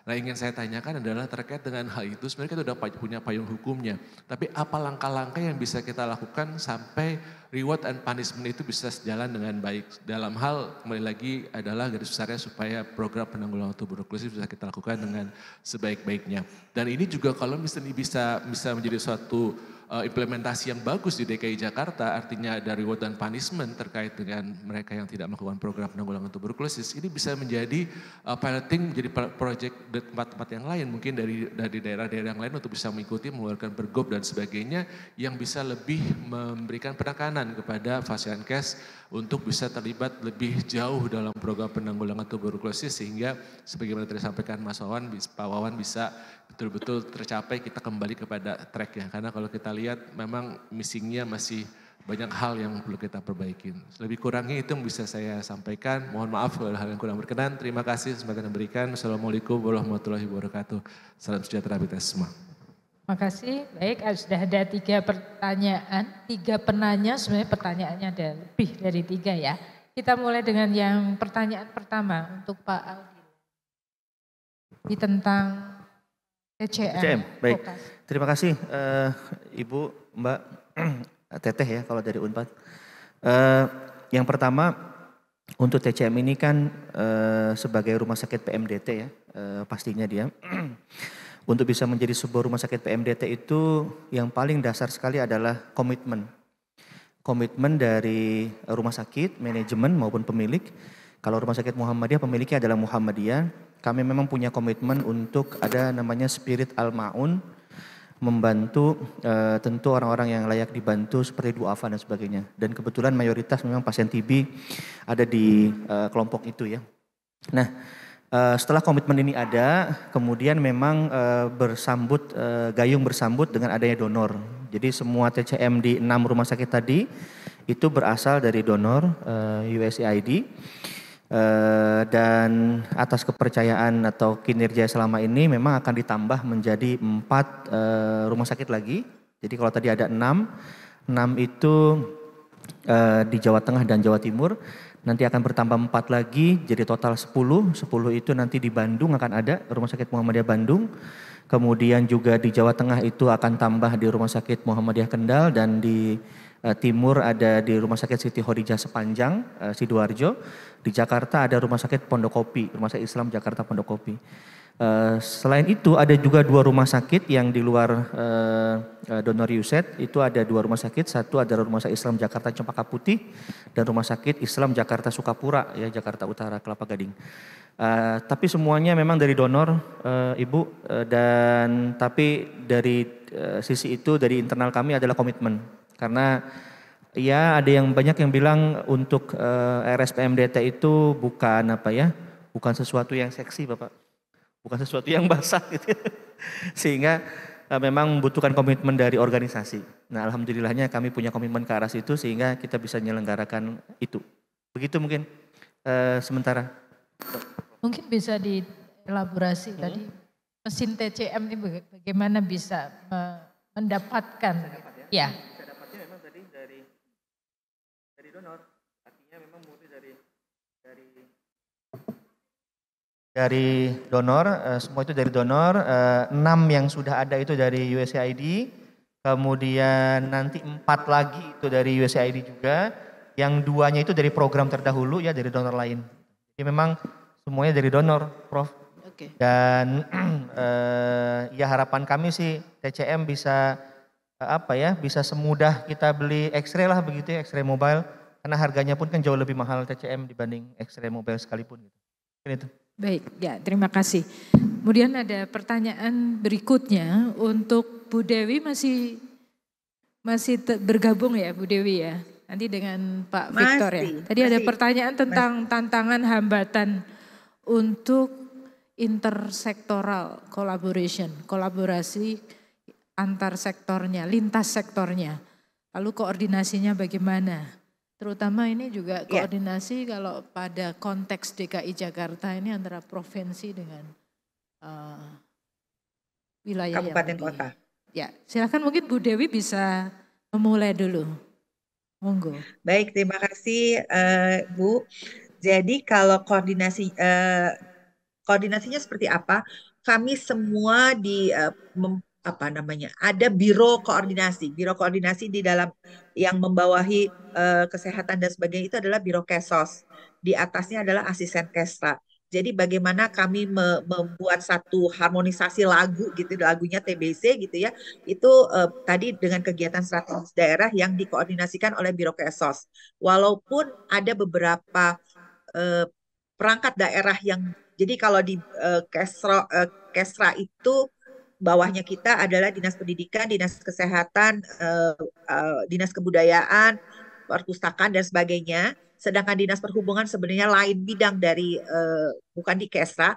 Namun walaupun itu karena mereka semua berhubungan dengan KSD, itu bisa lintas bidang perencana di Bapeda.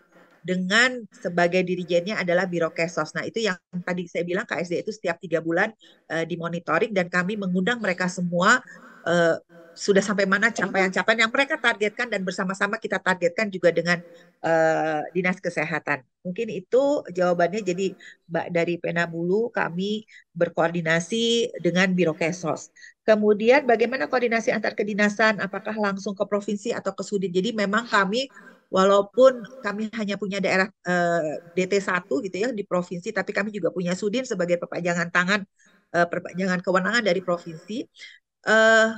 Semuanya tentunya dipulkan di dinas provinsi di SKPD. Jadi dari UKPD di bawah itu dipulkan ke SKPD nanti yang berkoordinasi bersama kami di provinsi. Jadi seperti itu. Kemudian bagaimana tantangan dan hambatan yang ada di Jakarta? Tentunya banyak sekali tantangan dan hambatan Jakarta. Sepertinya kalau orang melihat, aduh Jakarta nih kayaknya fiskalnya besar gitu ya. Tapi jangan lupa bahwa masalah kami pun besar. Begitu juga dengan migrasi orang yang perpindahan ke Jakartanya juga besar. Bolak-balik ke Jakarta sehingga banyak yang harus kami selesaikan dengan fiskal yang sepertinya besar. Tapi jangan lupa bahwa DKI Jakarta itu provinsi DKI Jakarta. Kalau Jawa Barat itu Bandung tuh merupakan bagian dari Provinsi Jawa Barat. Sehingga kalau kita lihat anggaran Jawa Barat itu jauh lebih besar, Provinsi Jawa Barat jauh lebih besar daripada anggaran Provinsi DKI Jakarta. Nah, rasanya itu juga menjadi bahan pertimbangan bagaimana kami harus pandai-pandai mencari prioritasnya, memprioritaskan apa sih yang harus itu merupakan tantangan tersendiri bagi kami dalam rangka memprioritaskan program-program apa, karena selain TB kami punya stunting juga yang harus diprioritaskan, bagaimana kami mengentaskan kemiskinan ekstrim yang katanya 2024 harus 0%, harus angkanya angka kemungkinan nol gitu. Jadi bagaimana kami harus pandai membuat prioritas program dalam mengatasi masalah-masalah yang ada di Provinsi DKI Jakarta. Itu tadi, jadi saya juga agak deg-degan ya tadi dari WHO, ternyata harus sekian, 20 sekian miliar, untuk itu seru juga ya, miliar dolar loh itu. Kemudian mungkin sekaligus ya Bu Ari, saya tentang yang mengatur Pergub 28 itu kan mengatur tentang bagaimana ada reward and punishment. Nanti mungkin Dr. Victor bisa menambahkan tadi bahwa sejauh ini mungkin untuk sanksi tegas itu tidak ada, tapi kami hanya mengimbau. Cuman kami sangat tertolong, Dinas Kesehatan dan jajaran itu sangat tertolong dengan memasukkan program ini di dalam akreditasi rumah sakit. Ada poin ini sehingga itu bisa membuat rumah sakit pun akan bergegas mau melakukan pelayanan penanggulangan TBC. Mungkin itu sedikit dari saya, mudah-mudahan bisa menjawab, mungkin bisa disempurnakan oleh Dr. Victor. Silakan Dr. Victor. Ya, terima kasih Bapak Ibu sekalian. Mohon izin Bu Dewi, saya ingin tambahkan Bapak Ibu sekalian, kebetulan kami di pemerintahan Provinsi DKI Jakarta untuk pelibatan multisektor sebenarnya tantangannya lebih ke arah implementasi ya, karena kebijakan advokasi segala macam sangat didukung, terutama teman-teman dari organisasi lintas sektor OPD terkait, termasuk juga Bu Dewi ini mantan Kabid PPI di Dinas Kesehatan. Kami juga kebetulan juga mantan kepala dinas kami sekarang sudah berotasi atau sudah menjadi Sekda Askesra ya, Asisten Kesejahteraan Rakyat. Artinya itu menjadi potensi, artinya kegiatan penanggulangan khususnya TBC itu tentang dan masalah-masalah kesehatan ya. Jadi seperti yang Bu Dewi sampaikan, ada skala prioritas ya, memang TBC dan stunting itu yang menjadi permasalahan terutama DKI. Yang termasuk yang terbaru adalah polusi udara ya Bu Dewi, betul ya. Ini yang menjadi yang perhatian kami, bahwasanya intinya adalah masalah kesehatan terutama di DKI. Kami sebagai ibu kota provinsi selalu didukung penuh dengan pemerintah, dari mulai pimpinan daerah maupun sampai dengan lintas sektor terkait, termasuk teman-teman komunitas. Yang menjadi masalah adalah terkait implementasi ya.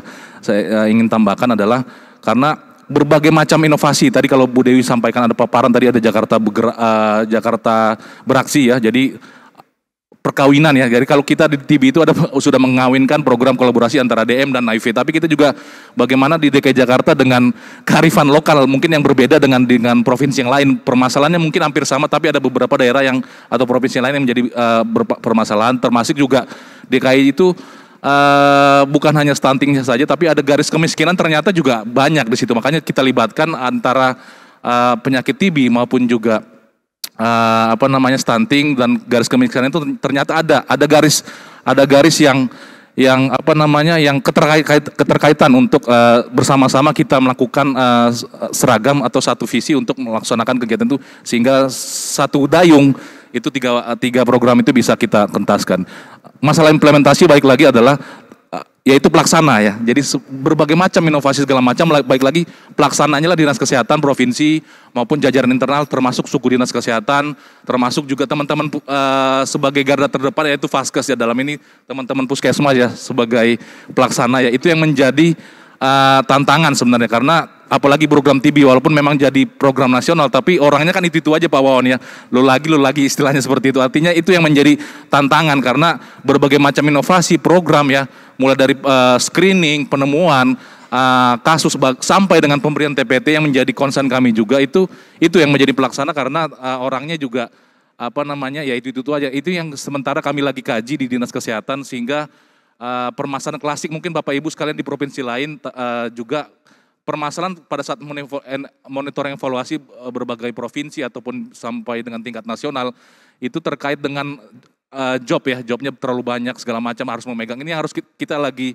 coba advokasi bersama teman-teman SDK, sehingga program TB sehingganya kedepannya nanti mempunyai prioritas, artinya layanan tersebut bisa nggak bisa bertumpang tindih dengan program lain. Ini yang coba kami analisa jabatan segala macam, termasuk juga tugas pokok fungsinya, sehingga mereka harus tetap fokus dan bisa melaksanakan kegiatan-kegiatan dan inovasi di DKI Jakarta. Jadi implementasi yang menjadi masalah. Kalau saya tadi jawab sudah boleh nggak Bu? Yang terkait punish reward, karena belum dibahas. Jadi menyambung dengan pertanyaan dari dokter Julius di salah satu rutan juga nih, lapas rutan di rutan kelas 1 di Cipinang ya, ini di wilayah DKI Jakarta. Terima kasih Dr. Julius yang sudah datang juga pada kesempatan hari ini. Jadi reward dan punishment memang sudah diatur di Pergub 28 artinya, tapi seperti katakan dari Bu Dewi, artinya perlu ada penyeksian atau ada kurang implementasi ke depannya lagi memang yang kami lagi adopsi karena RAD itu kami coba lagi sudah setelah evaluasi ada perlu implementasi, tapi sejalan sebelum itu karena kami juga lagi menyusun tim Kepgub ya. Jadi percepatan Kepgub terkait percepatan eliminasi di DKI Jakarta itu kami sedang susun, termasuk juga yang tadi akan diatur, tapi sejalan dengan paralel itu kami sudah melakukan bekerja sama kolaborasi dengan lintas program, dalam hal ini teman-teman Yankes ya. Jadi pada saat kita melakukan kunjungan terutama teman-teman tadi kan yang disampaikan Dr. Julius bagaimana semua Fasiankes yang tidak terlibat kita harus tegas ya. Terutama dalam program nasional tadi Bu Dewi sampaikan sudah diatur dengan akreditasi, tapi kita juga bekerja sama menggandeng teman-teman Yankes dalam hal ini pada saat turun, terutama teman-teman yang dalam tanda kutip agak bandal ya. Itu berbeda ya. Jadi pada saat teman-teman Yankes, jadi ada satu contoh, ada beberapa kota, pada teman-teman Yankes pada saat berbicara itu berbeda dengan pada seksi P2P yang berbicara. Artinya pada saat kita memberikan advokasi, teman-teman Yankes yang lebih ditakuti ibaratnya seperti itu. Artinya kita perlu melibatkan teman-teman lintas antar program, terutama dalam hal tersebut. Itu sudah diatur sebenarnya Bu Dewi dan Bapak Ibu sekalian di kebijakan di teman-teman Yankes terkait punishment yang akan diberikan. Salah satunya adalah pada saat kegiatan perpanjangan SIO. Jadi ada surat izin operasional ya, Vaskes ya, bukan hanya di klinik saja. Jika memang ada rekomendasi dari pengelola program dari Sudinkes maupun Dinas Kesehatan, kalau memang dia tidak berkomitmen, terutama teman-teman manajemen dari masing-masing Fasiankes itu bisa ya tidak diperpanjang SIO-nya. Kemudian juga terkait reward ya, itu sebenarnya sudah diatur juga bahwa masing-masing organisasi profesi seperti ID maupun PDP segala macam itu sudah kita berikan reward ya, reward terkait SKP segala macam. Tapi dengan ada pembaruan undang-undang memang itu ada kendala juga karena kan undang-undang kedepannya nanti SKP tidak perlu lagi dibutuhkan ya karena seumur hidup kalau tidak salah. Jadi tapi kami tidak lupa dari itu juga karena di DKI setahun sekali, jadi pada setiap ATBS berjalan itu selalu memberikan reward ya. Jadi ada reward antar Vaskes, contohnya ada 10 kategori, jadi salah satunya Vaskes terbaik yang menemukan kasus terbanyak, teman-teman puskesmas, termasuk juga kader terbaik yang melakukan kegiatan investigasi, yang itu dah reward yang tersebut yang kami lakukan sehingga nanti hari Minggu juga, kebetulan hari Minggu ini kami akan melakukan reward. Jadi setelah HTBS yang di bulan Maret kemarin, kita memberikan reward supaya salah satu bentuk apresiasi ya dan motivasi juga teman-teman Fasiankes sehingga pada pelaksanaan yang berjalan untuk penemuan kasus maupun terduga dan sampai dia pemberian TPT pun juga itu mereka lebih termotivasi sehingga peran dari Fasiankes juga bisa merasa lebih dihargai dan teman-teman manajemen bukan hanya dengan duit saja tapi dengan hanya sekedar sertifikat atau piagam itu mereka menjadi motivasi Bu. Seperti itu yang sudah kami lakukan tahunan. Sedikit terima kasih. Baik, ini juga saya minta Pak Wawan ya, mungkin memberikan juga tadi Tutwuri Handayani. Jadi ya, terima kasih. Tadi ada pertanyaan sebetulnya yang dari pertanyaan pertama tadi ini Prof. Dari sudut pandang advokasi, ketika kita sudah berbicara mengenai mengengage private sector, sepertinya saya belum pernah mendengar bahwa di Indonesia ini ada yang mengadvokasi vendor produsen alat diagnostik. Harganya kemahalan, nggak ada yang protes kan? Cartridge-nya mahal, nggak ada yang protes. Obat juga demikian, ketika obat terbatas nggak ada. Nah, advokasi itu bukan hanya ranahnya government, tetapi juga ranahnya teman-teman CSO, teman-teman penyintas, teman-teman organisasi pasien dan lain sebagainya untuk membantu mengadvokasi supaya hambatan-hambatan atau barrier yang dialami oleh program ini bisa disolusikan. Contohnya tadi, kalau harganya segitu, saya yakin nggak ada private sector yang tertarik beli TCM di Indonesia. Jadi juga kita singgung, yang di private ternyata semuanya bantuan donor. Nah ini kan berarti harus diatasi gimana? Ada beberapa model terkait dengan social business model. Ketika dari vendor itu harganya diturunkan, karena kita kan high burden country, berhak atas concessional price. Itu nggak pernah ada yang mengadvokasi. Pemerintah kalau mengadvokasi urusan harga itu tanda tanya besar. Nah, berarti harus ada pihak lain yang advokasi. Kemudian private sector itu kan mindsetnya bolehlah nggak untung banyak, untung sedikit aja tapi jangan rugi. Nah ini kan berarti social business model itu yang harus diadvokasi. Pada siapa tergantung diidentifikasi siapa aktor-aktornya. Nah itu mungkin yang bisa mensolusikan beberapa barrier yang kita alami. Jadi pesan terakhirnya adalah advokasi itu bukan ranahnya government saja. Advokasi kita masih sangat kurang dari yang lain. Itu yang mungkin perlu dirubah dan didorong demikian. Demikian, Prof. Baik, terima kasih karena waktunya sudah habis. Nanti kita bisa diskusi juga sambil lunch. Kita berikan aplaus dulu. Bapak Ibu sekalian, dari sesi ini kita belajar bersama. Kita tahu bahwa TB ini problem yang membutuhkan aksi multisektor. Kita sepakat itu. Tetapi kemudian untuk bisa punya action yang multisektor, ini ternyata ada banyak hal yang masih perlu kita perbaiki. Ya. Yang pertama kita dengar dari Pak Wawan tentang bagaimana sebenarnya kita masih membutuhkan capacity building untuk advokasi oleh semuanya, tidak hanya oleh pemerintah. Yang kedua, ini dari pengalaman DKI Jakarta, kita juga belajar bahwa penggunaan data untuk decision making ya, dan juga monitoring evaluasi. Ini juga menjadi kunci bagaimana kegiatan atau aksi multisektoral itu bisa lebih ditingkatkan. Misalnya pertanyaan tentang bagaimana kita bisa menjadi prioritas. Tadi kita belajar di DKI Jakarta bahwa DKI menggunakan data untuk itu. Kemudian yang ketiga kita juga belajar dari Muhammadiyah. Bagaimana kolaborasi antara NGO dengan NGO dan NGO ya berarti ya.